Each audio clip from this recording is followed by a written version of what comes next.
We run a food bank, Haverhill Food Bank, but we also run a debt service, and we're just really trying to lift people out of poverty. We're there to provide emergency food parcels for families and individuals that are in need in the local community. We're so grateful for the volunteers. We have over 20 volunteers at our centre. Without them we couldn't run. We've got a team across Suffolk of about 600 volunteers. I think, a day like today, Suffolk Day, is fantastic because it's showcasing wonderful charities in Suffolk. Hopefully people will know a little bit more about Cruise and what we do.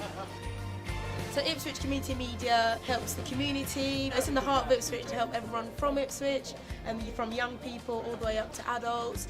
Well, I grew up in Hadley, so I love the project because growing up in that area, I really saw the need for a youth project. We reckon there's about 2,000 refugees now living in Suffolk who are making their lives here, rebuilding their lives after really traumatic experiences back home.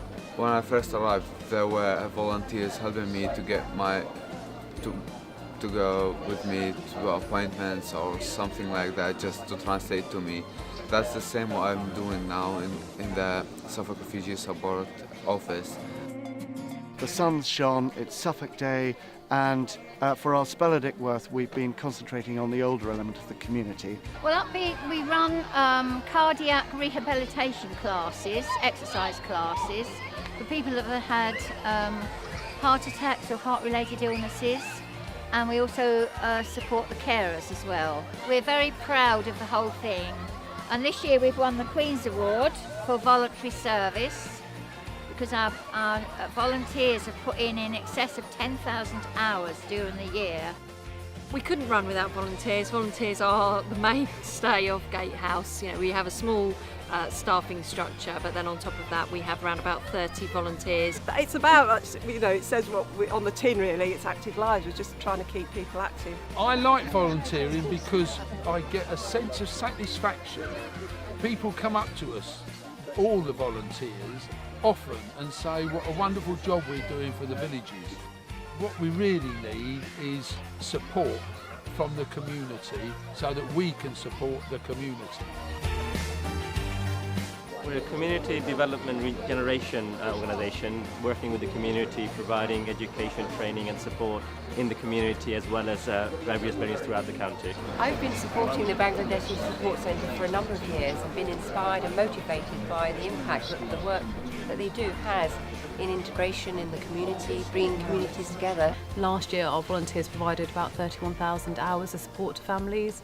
That's quite a lot, and if you think that 90% of our service is provided by our volunteer support. Well, I became a volunteer because after my third child I was very, very ill with postnatal depression, and in those days there was no support whatsoever. I thought I was dying actually. Well, 4YP is set up to support the social, emotional, mental health and well-being of young people. It was literally a conversation and he sort of pointed me in the right direction, and that's just how I started volunteering, sort of giving me something to do and to feel self-worth again. And of course this, to me, is all about the people. It's the people that make up this county. The charitable and voluntary sector do so much to make Suffolk the great county it is. It's been a brilliant day. I've learned a lot about the challenges they face.